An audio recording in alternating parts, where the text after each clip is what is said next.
Hello everyone, welcome to my channel. तो आज हम लोग सॉल्व करेंगे वर्कशीट 3 के क्वेश्चंस को।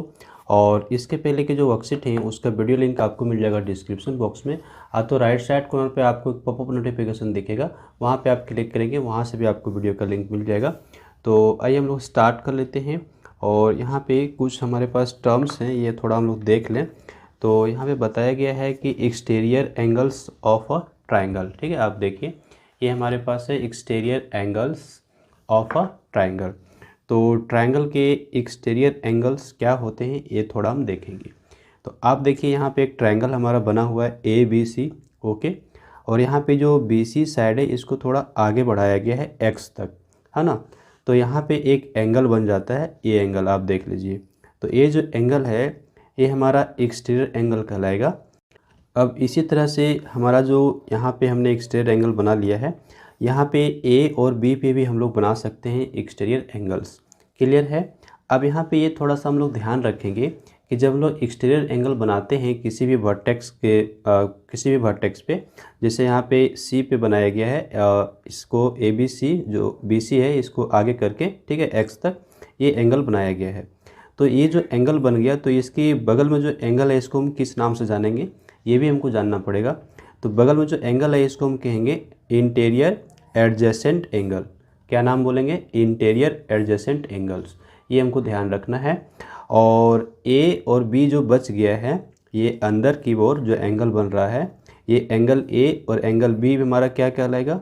ये हमारा कहलाएगा इंटीरियर ऑपोजिट एंगल्स। ठीक है, तो ये इम्पोर्टेंट है, आपको ये ध्यान रखना पड़ेगा। अब थोड़ा सा यहाँ पे हम लोग ये भी ध्यान रखेंगे कि ये जो हमारा एक्सटीरियर एंगल बन रहा है ना, ये क्या होता है? ये इंटीरियर ऑपोजिट एंगल के सम के इक्वल होता है।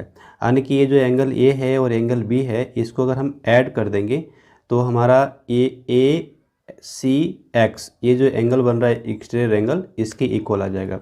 या आप यूँ कह सकते हैं angle A C X equal to angle A plus angle B, angle A plus angle B. ये आप ध्यान रखेंगे, ठीक है, क्योंकि एक्सटीरियर एंगल जो होता है इंटीरियर ऑपोजिट एंगल्स के सम के इक्वल होता है। अब इसके बेसिस पे हमारे पास कुछ क्वेश्चंस होंगे तो हम लोग सॉल्व कर लेंगे। तो यहाँ पे हमारा एक एक्सटीरियर एंगल बना हुआ है, इस तरह से वर्टेक्स ए पे भी बन सकता है अगर हम यहाँ पे ए बी को आगे बढ़ाएं या तो फिर ए सी को आगे बढ़ाएं। बी पे भी हमारा बन सकता है ना, ए बी को आगे बढ़ाएं या तो फिर बी सी को इधर से आगे बढ़ाएं तो यहाँ भी बन जाएगा। तो इस तरह से आप देख लीजिएगा, यहाँ पे केवल एक बनाया गया है। क्लियर। चलिए हम लोग देख लेते हैं। नेक्स्ट पेज पे हमारे पास दिया गया है फिगर, एंगल ए, यहाँ वर्टेक्स ए और वर्टेक्स बी पे बनाया गया है एक्सटीरियर एंगल्स। तो आप देखिए ये हमारा है, सिमिलरली लिखा हुआ है। ये ए बी सी हमारा एक ट्रायंगल है, इसमें वर्टेक्स ए पे बनाया गया है एक्सटीरियर एंगल। यहाँ पे ए सी को आगे लिया गया है वाई तक, तो वर्टेक्स यहाँ पे exterior angle at vertex A B A Y ये एंगल बन रहा है। तो इंटीरियर ऑपोजिट एंगल क्या हो जाएगा? बी और सी हो जाएगा। यहाँ पे interior opposite angle B C हो गया। और ये जो एंगल है ये क्या हो गया? ये हमारा हो गया इंटीरियर एडजेसेंट एंगल। तो आप एक पॉइंट और यहाँ पे नोट कर सकते हैं कि ये जो हमारा इंटीरियर एडजेसेंट एंगल है और ये एक्सटीरियर एंगल है, इसको सम करेंगे तो हमारा कितना हो जाएगा? 180 हो जाएगा। ये हमारा लीनियर पेयर बनाता है, ठीक है। तो इसके बेसिस पे भी हमारा क्वेश्चन बन जाएगा। और एक और देखिए, वर्टेक्स बी पे लिया गया है, ए बी को आगे बढ़ाया गया जेड तक, तो यहाँ पे हमारा ये एंगल बन रहा है exterior angle at vertex B, C B Z है। और interior adjacent angle at B ये हमारा होगा, ठीक है, सी बी ए या तो फिर ए बी सी, दोनों आप लिख सकते हैं। और इंटीरियर ऑपोजिट एंगल्स क्या हो जाएगा? तो angle A and angle C. Clear. अब आते हैं वर्कशीट 3 के क्वेश्चंस को हम यहाँ पे सॉल्व करेंगे। तो ये जो क्वेश्चन है पहला, इसमें कहता है name all the exterior angles in the given triangle. ये ट्राइंगल दिया हुआ है, यहाँ पे एक्सटीरियर एंगल्स के नेम को लिखने हैं। तो मैं यहाँ पे लिख देता हूँ, आप अपने नोटबुक में लिखेंगे, ठीक है। आंसर हमारा क्या क्या होगा ये ध्यान दीजिए। ये जो एंगल 5 है ये होगा एक्सटीरियर, एंगल 4 होगा एक्सटीरियर, एंगल 6 होगा एक्सटीरियर। तो हम एंगल 4 से स्टार्ट कर लेते हैं। एंगल 4 हमारा क्या हो गया, एक्सटीरियर एंगल, कॉमा देंगे, फिर एंगल 5 हम लोग लिखेंगे एक्सटीरियर एंगल, और यहाँ पे एक और है एंड ले लिए, कॉमा हमारा एंड हमारा क्या हो गया, ये 6, एंगल 6। तो ये तीनों जो एंगल हुए ये हमारे क्या हो गए, एक्सटीरियर एंगल्स हो गए।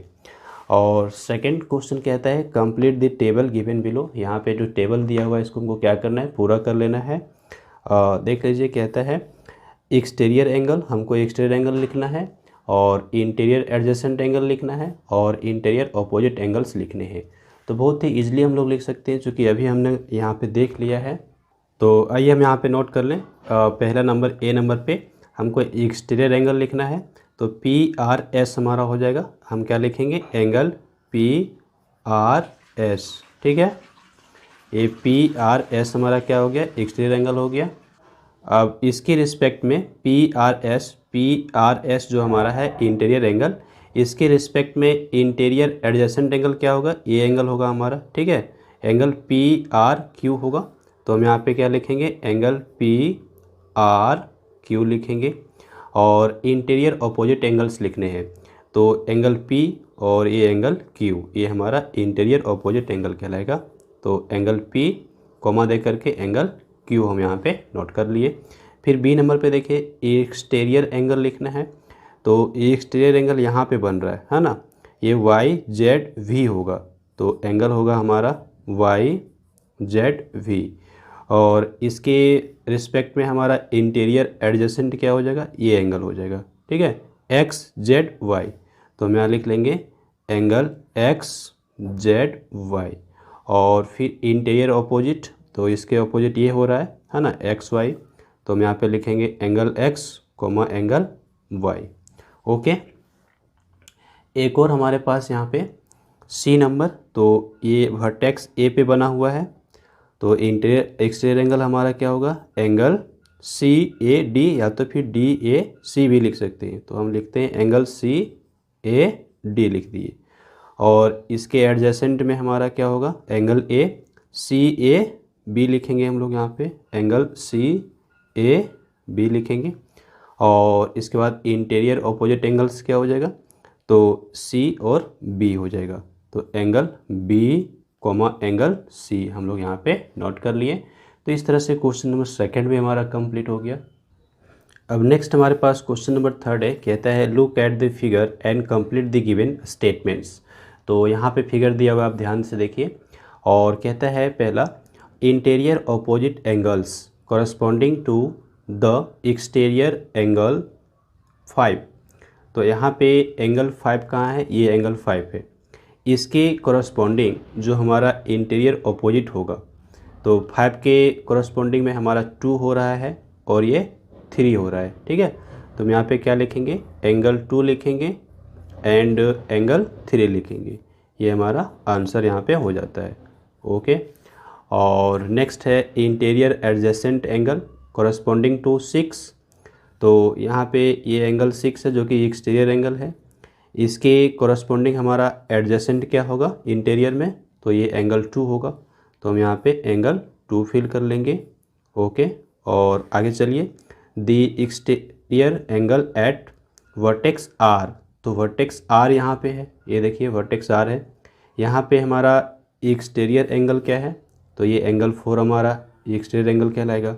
हम यहाँ पे एंगल 4 नोट करने वाले हैं। और इसके बाद है D number question, the interior opposite angles corresponding to the exterior angle C angle 6। तो इंटीरियर अपोजिट एंगल्स लिखने हमको किसके कॉरस्पॉन्डिंग, एंगल 6 के। तो एंगल 6 हमारा ये है, इसके कॉरस्पॉन्डिंग हमको लिखना है इंटीरियर अपोजिट एंगल्स। तो ये हमारा हो जाएगा 1 और ये हो जाएगा 3, ठीक है। तो हम यहाँ पे एंगल 1 लिखेंगे एंड एंगल 3 लिखेंगे। कंप्लीट। लास्ट देख लीजिए, कहता है interior adjacent angle corresponding to the exterior angle at vertex P. तो वर्टेक्स पी पे जाइए, ये वर्टेक्स पी है और यहाँ पे इंटीरियर एडजेसेंट एंगल हमको लिखना है। तो एंगल 1 हमारा होगा, चूँकि ये एक्सटीरियर है तो ये इंटीरियर होगा और वो एडजेसेंट है, तो हमारा आंसर क्या होगा, एंगल 1 इज़ द आंसर। तो आप देख सकते हैं यहाँ पे हमने कंप्लीट कर लिया है वर्कशीट 3 के सारे क्वेश्चंस को।